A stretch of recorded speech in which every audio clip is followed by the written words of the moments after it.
Hello and welcome to Jill's Stamps. In this video I'd like to show you how to make these vintage paper flowers that are featured on this card. For this particular project I wanted a very vintage look, a little bit distressed, wanted lots of texture. So rather than just a simple flat flower, I created a flower with some dimension to it. And I'd like to show you how to create those today. The flowers themselves are made using Stampin' Up's 1 3/4 inch Scallop Circle Punch. And on this particular project, I used our Elegant Soiree Designer Series paper.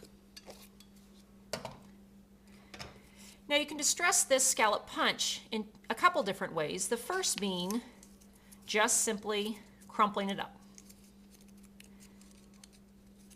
And you get a little distressing, but that just wasn't enough for me. I wanted it just a bit more roughed up. So I grabbed my paper crimper. You take a scallop circle and you run it through the paper crimper multiple times. Each time you do this, you want to change the direction that the crimps are going. And by doing this, you are breaking up the fibers in this Designer Series paper. And you can do this technique with our Designer Series paper or cardstock as well.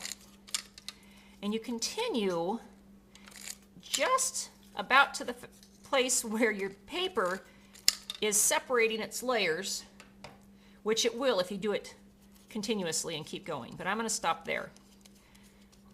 And you can just take it and flatten it out a little bit. But now you have a nice soft scallop circle. And for these flowers, you actually need 3 of these. And I have 2 already distressed and ready to go. So to create the flower, you grab our snail adhesive. And for the bottom layer, you're going to just leave that one flat. So apply some snail adhesive there in the center. But again, to add some dimension to this flower, we're going to do a little alteration to layers 2 and 3. Take your paper snips.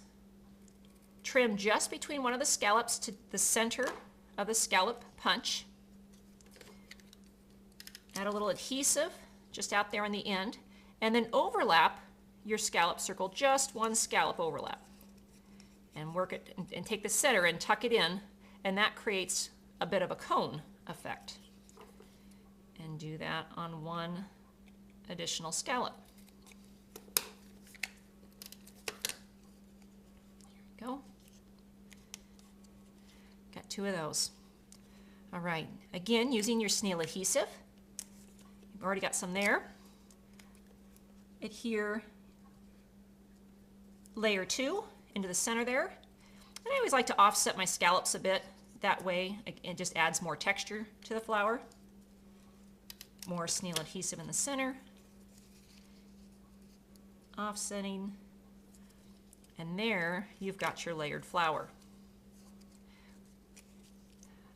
I used our designer buttons, the Neutrals collection, and this one I already have threaded up with some of our linen thread.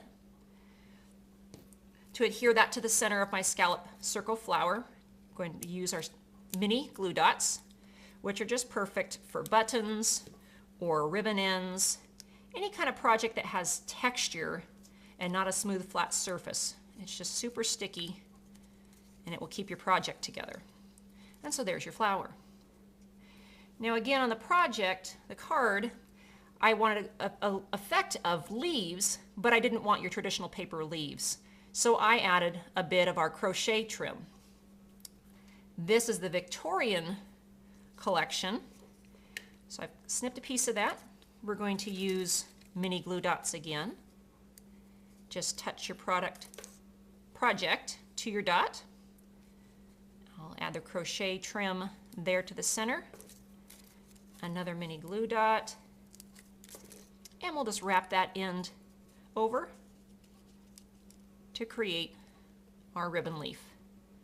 And then use paper snips to trim your ends. And there you have it. Just a real quick and easy but very fun paper flower that you can create and put on any of your projects. Thanks so much for stopping by today. If you enjoyed this video, please stop by my blog at jillstamps.com. I'm also on Facebook, and you can follow me on Twitter. Thanks again. Have a great day.